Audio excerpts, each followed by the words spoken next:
se van a repetir, en algunas cosas ustedes escucharán la interpretación de algunos de los estudios, así que bueno, el tema sigue estando bien vigente en este bloque del Congreso. Nosotros como hospital, ustedes saben que yo pertenezco a un hospital pediátrico en la que tenemos una unidad de neonatología, por lo que todos nuestros pacientes son derivados, y aquí podemos ver cómo en nuestras internaciones los pacientes quirúrgicos, los pacientes, retinopatía, porque tenemos un centro que deriva para retinopatía, respiratorios o cardiopatías, tenemos una gran afluencia de pacientes quirúrgicos. Por ejemplo, en el año 2013 operamos 31 gastrosquisis, 15 atresia intestinales, enterocolitis que nos derivan para la cirugía, 22 amigas pragmáticas, y en general nuestros pacientes tienen alimentación parenteral prolongada. El tema de insuficiencia intestinal, en la medida que cada vez sobreviven más nuestros pacientes, es un tema que tenemos que enfrentar. Y para los neonatólogos a veces son problemas difíciles porque el paciente inicia la patología con nosotros y después permanece internado en neonatología durante un tiempo prolongado, y cada lugar trata de ver qué hace con esos pacientes que fueron creciendo en neonatología. Algunos se pueden resolver y otros van a alimentación parenteral domiciliaria.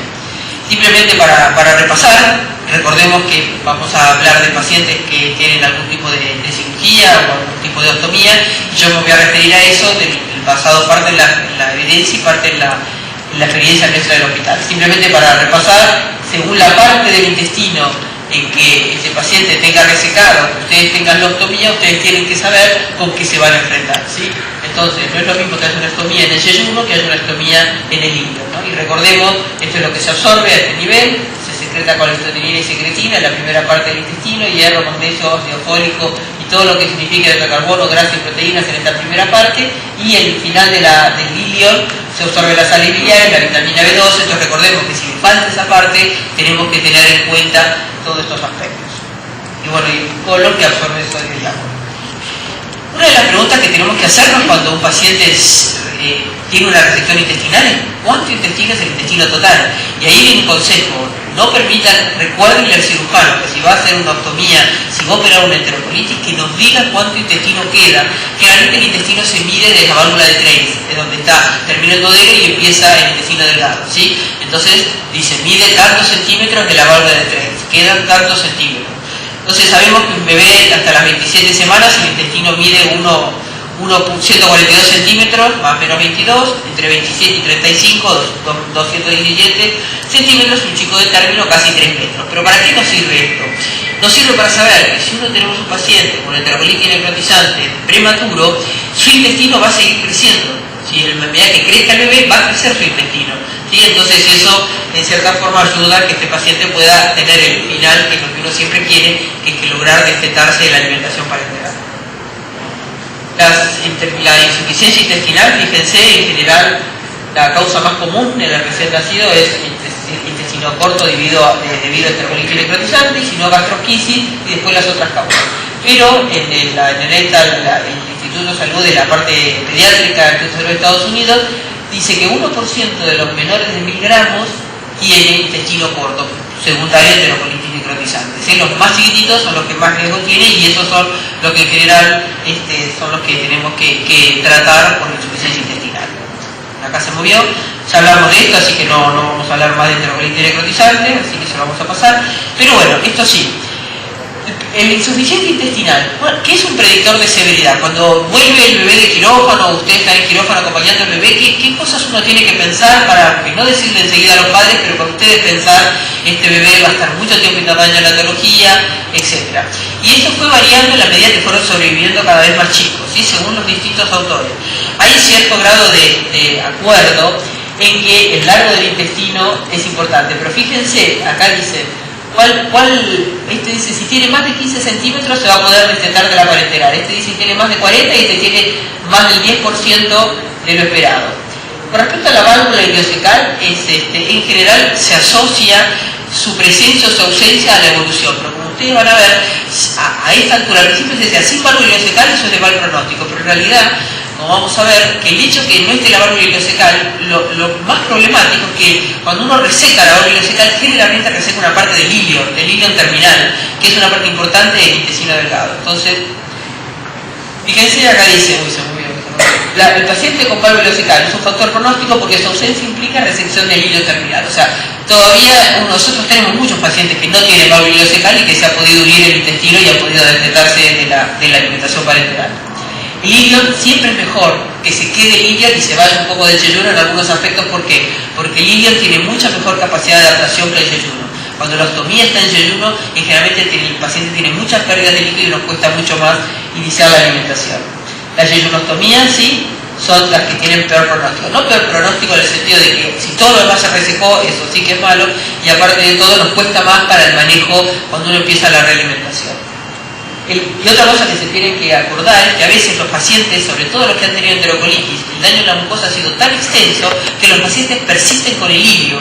Y no tiene siempre que ver con algo quirúrgico, sino que el paciente tuvo una necrosis tan importante de su mucosa intestinal que hasta que se repone totalmente persisten con el hilio y tardan en tolerar volúmenes altos de alimento. Por ahí uno puede mantener un volumen de alimento más o menos bajo y el paciente tolera. Cuando uno intenta subirlo, el paciente no tolera. Y eso tiene que ver porque a veces hay enterocolitis con daños muy importantes de la mucosa. Nosotros hemos tenido pacientes que hemos biopsiado buscando alguna otra enfermedad más rara, sin embargo eran nada más que pacientes que se estaban recuperando de su enterocolitis y que habían tardado mucho en recuperar la capacidad absortiva.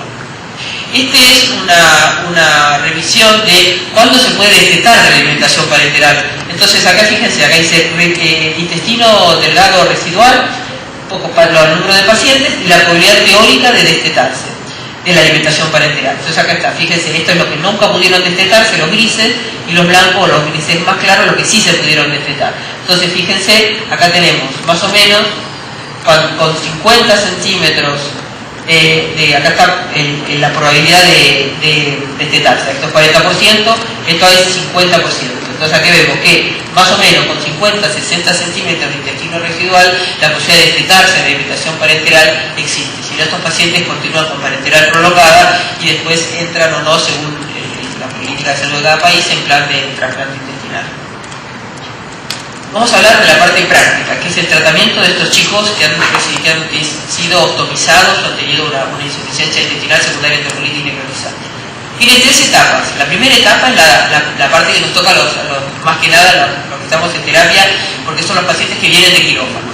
Lo más importante es el manejo del dolor. Incluso esto va para los pacientes con enterocolitis necrotizante. Nosotros lamentablemente seguimos recibiendo pacientes perforados sin medicación para el dolor. La peritonitis es extremadamente dolorosa, así que hay que tener mucho cuidado a los pacientes con enterocolitis de fijarse el tema del manejo del dolor.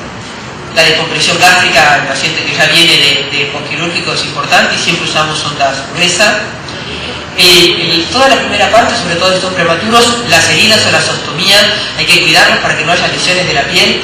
Apenas empieza a funcionar la ostomía, si uno no cuida la piel, enseguida las sales biliares empiezan a lastimar la piel, así que los enfermeros están muy entrenados en cuidar las ostomías. Incluso hay algunas cremas que fabrica el mismo hospital para, por ejemplo, helar las sales biliares con polietilaminas para que no lastimen las ostomías. La gastrostomía también, que no tiene que ver con el tema, hay que cuidarla muy bien de que no se lastime la boca de la ostomía. Después viene el tema del balance. Acá en enfermería tiene que ponerse bien estricto en ver qué está perdiendo ese bebé, tanto la pérdida por la ostomía como para la diuresis, para que nosotros nos podamos sentar y ver cómo reponemos esas pérdidas, ¿sí? El tema de la reposición de pérdidas, nosotros tratamos en esta primera parte aguda hacerlo aparte del plan. O sea, tenemos el plan y la parenteral y aparte reponemos las pérdidas con fisiológico, a veces medio reducido a la mitad. A veces lo que hacemos es medir el sodio que sale de la ostomía y entonces reponemos la solución fisiológica 20, 30, 40 por kilo, depende en esta primera etapa cuántas pérdidas tiene, de tal forma de evitar que el paciente se deshidrate. En los pacientes que tienen ostomías altas o yeyunostomía, una cosa que hacemos nosotros ya cuando pasa la parte de la primera semana y el paciente ya está funcionando la ostomía, porque los primeros días la ostomía no funciona porque hay hilio, cuando empieza a funcionar y empieza a perder bastante líquido, lo que nosotros hacemos es mirar el sodio urinario. ¿Por qué? Porque muchos de estos pacientes mantienen una anatremia normal, 132, 134, sin embargo, cuando les medimos el sodio urinario, casi no tienen sodio urinario. Eso quiere decir que están absorbiendo todo el sodio que puede para mantener esa anatremia. Y acuérdense que el sodio también tiene que ver con todo lo que significa la posición de calcio en el hueso, etc. Entonces nosotros medimos el sodio en orina, y si el sodio en orina supera 20 o 30 microlitros por litro, no le agregamos sodio a lo que ya le estábamos agregando. pero si tiene natremia o sodio urinario muy bajo, ese le agregamos sodio igual, aunque tenga una natremia de 134, ¿entienden? Porque eso quiere decir que lo está haciendo expensa de sacar sodio de otras situaciones de homeostasis que necesita el cuerpo. Entonces, es muy importante para nosotros, para estar tranquilos, que le estamos dando sodio correctamente, porque estos pacientes a veces necesitan 7, 8, 9 medicamentos por kilo de sodio en un día. Cuidamos las vías. El tema de las vías es algo extremadamente práctico, sobre todo los chicos que tienen poco intestino, porque la sobrevida de esos pacientes va a depender, entre otras cosas, de su hígado y de la cantidad de vías permeables que tengan. Los pacientes que van a tener parenteral prolongada va a depender mucho de las vías. Entonces, ojo con empezar a utilizar vías o poner vías centrales por canalización o por punción.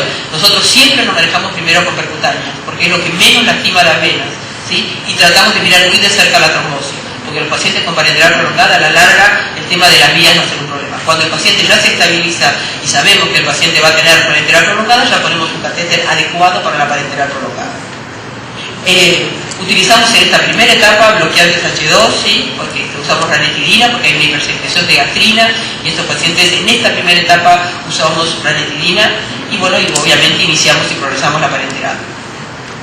Una vez que pasa estas primeras 2 semanas, que es la etapa aguda, a veces se extiende hasta 3 semanas, el paciente ya se estabiliza, las pérdidas se estabilizan, y bueno, apenas podamos empezar nosotros con la alimentación, o sea, si el paciente ya recuperó tránsito y tiene el intestino que está listo para recibir alimentación, nosotros empezamos, así sea muy poca cantidad de leche. Siempre tratamos de darle leche de su madre, aunque sea muy poquita cantidad, 10 por kilo, 20 por kilo, aunque aumenten las pérdidas, pero siempre tratamos de dar alimentación, ¿sí? Sabemos que no va a crecer este paciente por la leche que nosotros administremos, sino que la parenteral va a jugar un rol protagónico. Entonces tenemos que esmerarnos en hacer las parenterales lo mejor que podamos, bien equilibradas, para evitar el daño hepático posterior, ¿sí? Entonces la parenteral, si se va a prolongar, nosotros hacemos el ciclado de la parenteral. Iniciamos la alimentación con gastroflisis en general en estos pacientes con intestino corto, con gastroflisis de leche humana o fórmulas semi-elementales. Esos pacientes que tienen una ostomía en yeyuno o una ostomía ileal, empezamos con gastroflisis, ¿sí? Porque nos interesa la absorción y poder darle un poco más de volumen. Y avanzamos según tolerancia. Toleramos que tenga aumento de las pérdidas, es imposible que no tenga aumento de las pérdidas, pero toleramos, si aumentan las pérdidas, por ahí le reponemos con más líquido, pero garantizamos la alimentación y siempre primero leche de su madre. Entonces, sin alimentación no se va a adaptar el intestino. Aumenta la secreción biliar, aumenta la motilidad intestinal y mejora el flujo esplácnico. Aparte, protege al hígado. Recuerden que el flujo del hígado depende mucho de la cantidad del flujo sanguíneo al hígado, de la cantidad de alimentación que nosotros le pongamos al intestino, ¿sí? Entonces, para proteger ese hígado de la alimentación parenteral prolongada, es muy importante que tratemos de darle el alimento, leche de madre o si no, fórmula. En esta etapa que el paciente ya está un poco más adaptado, empezamos con toda la estrategia de succión no nutritiva. Apenas nosotros podamos, el paciente ya sale del respirador en la primera semana, salió del respirador, empezamos a insistir con el chupete. ¿Por qué? Porque después del tema del problema intestinal que tiene el paciente, tenemos que cuidarnos muy bien que el paciente no empiece con la presión oral. A veces estamos tan preocupados porque tenemos un intestino corto, y estamos con las vías, estamos con la parenteral, que nos olvidamos que este paciente, si no insistimos en que tenga estimulación de todo lo que es labio oral, o poder ponerlo al pecho, que sea un poco, para que toda la oralidad se vaya desarrollando. Si no, son pacientes que, por más que arreglamos el intestino, uno les toca toda la zona perioral y empiezan con arcadas, porque la versión oral hace que el reflejo de arcada se corra hacia adelante. Son pacientes difíciles de reeducar. Eso lo fuimos aprendiendo con el tiempo, y en este momento el servicio de kinesiología se hace cargo de estos pacientes que apenas salen de la terapia intensiva y están en la terapia intermedia, y ellos empiezan a enseñarle a la madre cómo hacer para mantener todo este tema de la oralidad en funcionamiento, porque estos pacientes al principio se alimentan por sonda. Entonces, ojo con el tema de la oralidad, ¿sí? Y lo de los catéteres, en esta primera etapa, tratando, si el paciente después de esto uno puede restituirle el intestino, ya no va a necesitar una parenteral prolongada, pero si no, ya tenemos que pensar en cambiar el catéter. Una vez que nosotros vamos aumentando la alimentación oral, vamos bajando la alimentación parenteral, y llega el momento de probar la autonomía. Y acá yo destaco la paciencia que tienen que tener. No siempre sacar la parenteral es el éxito. O sea, yo he visto en muchos lugares que con tal de sacar la parenteral para no tener problemas de parenteral prolongada, porque se preocupan que la parenteral va a tener más sepsis, fuerzan al paciente a alimentarse por vía oral. Si el intestino no está listo para absorber, lo que vemos es que eso trae un retroceso en el aumento del peso de estos chicos, y ustedes saben que la nutrición en esta etapa es fundamental para el neurodesarrollo posterior, y entonces sacrificamos una cosa por otra. Entonces conviene tener mucha paciencia. Nosotros, cuando vemos que la parenteral va a ser prolongada y superamos estos pacientes que tienen más de 2 meses, lo que hacemos es empezar a ciclarlo, que quiere decir que pasar la parenteral a la noche, durante el día no damos parenteral sino un suero común con glucosa. Si decidimos suspender la parenteral, tenemos que saber, no le sacamos el catéter obviamente, le dejamos el catéter puesto porque es un desafío, y el desafío tiene que durar no más de una semana. Uno no puede decir estoy desafiando la que el labio oral un mes porque el paciente va a seguir bajando de peso. Entonces, ¿qué hacemos? Evaluamos por un periodo corto, ¿sí? Si el paciente baja de peso, baja más del 10% del peso, le volvemos a poner la alimentación parenteral con mucha sensación de frustración, pero ya nos acostumbramos a que forzar la alimentación de un paciente que su intestino no está listo, lo único que logra es sacrificar la nutrición de ese paciente y alargar la internación. Entonces fracasamos y volvemos para atrás y le avisamos a los papás de esto, ¿sí? Todo este tiempo los papás tienen que saber qué esperamos nosotros de ese intestino que tiene su hijo. Y otra cosa que también les decimos es que muchas de las decisiones que nosotros tomamos se basan en el ensayo y error. No tienen que pensar los papás que cada día que le aumentamos la leche es un paso más cerca de su casa, porque los papás también se van a frustrar. Entonces la información que nosotros le damos a los padres es muy importante. Ellos tienen que saber que nosotros vamos a ir aumentando la alimentación hasta que el paciente no lo tolere, volvemos para atrás y después volvemos a empezar. En este aspecto, las idas y vueltas de estos pacientes son bastante descorazonadoras para los padres, y uno tiene que sentarse con ellos y explicarles lo que esperamos. Si sabemos que el intestino tiene un buen tamaño y es cuestión de esperar, lo mismo que las enterocolitis, que no tarda en reconstituir el tránsito, les contamos eso a los papás para que ellos tengan paciencia, sepan cómo acomodar la familia, sepan que la internación va a ser prolongada y bajen un poco la ansiedad de pensar que hoy le aumentamos 20 por kilo a la leche, no toleró y volvimos para atrás, lo que para nosotros es algo normal, para ellos es una gran frustración. Y si nosotros manejamos la información, lo más probable es que esta internación tan prolongada que tienen estos chicos llegue a término con buen éxito. Si no, a veces tenemos problemas de comunicación que son los que perjudican mucho estas internaciones de pacientes crónicos. Entonces no retiramos catéter, y si nosotros en una semana vemos que el paciente no empezó, porque a veces bajan de peso y después se empiezan a recuperar, pero si no lo vemos, tenemos que volverle a poner la parenteral.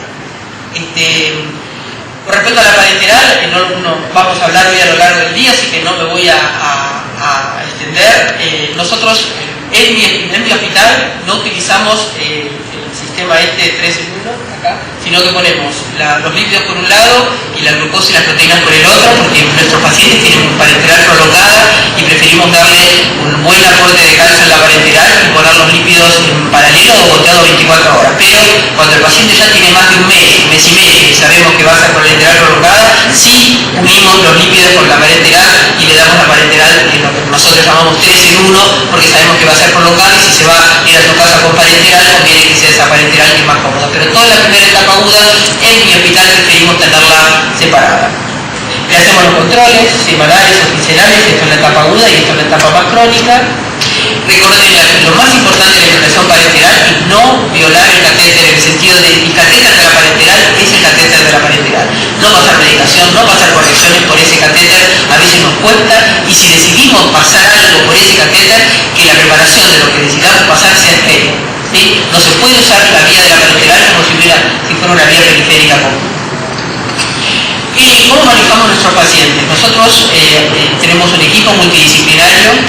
Generalmente el neonatólogo en la primera etapa, nosotros lo tenemos a estos pacientes a veces 3 meses, 4 meses con nosotros, y si la parenteral no se puede decretar en neonatología, lo pasamos a pediatría. El cirujano, nosotros semanalmente nos juntamos con los cirujanos, hacemos un pase los jueves a la mañana, que son los días de los cirujanos, y nos sentamos cada paciente que fue operado en cirugía general, se charla del futuro, de la posibilidad de hacer radiostomía, etc. Los nutricionistas nos acompañan en este mismo camino. El farmacéutico juega un rol fundamental, él es el que nos audita todas nuestras indicaciones y nos dice cuándo tenemos las dosis adecuadas. Servicio social para acompañar a estos padres por este tiempo prolongado, sobre todo con la eventualidad de que estos pacientes necesiten más adelante parenteral domiciliaria. En nuestro país se les saca a estos pacientes lo que se llama un certificado de discapacidad que les permite un plus en su sueldo porque tiene un hijo discapacitado, entonces tramitamos el certificado de discapacidad desde muy temprano porque tarda bastante en salir, así que eso nos acordamos del aspecto, y lo mismo el aspecto de salud mental. Evaluamos el vínculo de esa familia, los tratamos de apoyar todo lo que podamos en esta situación crónica. Somos meticulosos con los detalles, acuérdense del sodio, acuérdense de tener paciencia antes de sacar la parenteral, fíjense bien de que este paciente esté creciendo bien, y evitar el ayuno. Lo más importante de este grupo de pacientes es, aunque sea 20, 30 por kilo de alimentación, darla de todas formas.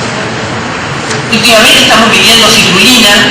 La citrulina es un marcador de insuficiencia intestinal, es un aminoácido, el valor normal es de 40 miliomoles de plasma, la producen solamente los enterocitos, entonces lo que expresa es el intestino remanente, no se absorbe nada, entonces, bueno, si estamos fallo renal no nos sirve, pero lo que hacemos es, hacemos 3 cortes, y vemos qué valor tiene, y esto es un valor predictor, ¿ven? El valor de corte 15 a 20 miliomoles dice es la diferencia entre insuficiencia transitoria o permanente, o sea, si es de más de 20 miliomoles pensamos que ese chico va a tener para poder destetarse de la parenteral, y si es menos, quiere decir que no, estamos hace un año y pico que lo estamos haciendo, y así que recién estamos con nuestros primeros datos, pero esto está publicado, lo que pasa es que no lo hacíamos y lo hemos empezado a hacer hace un tiempo.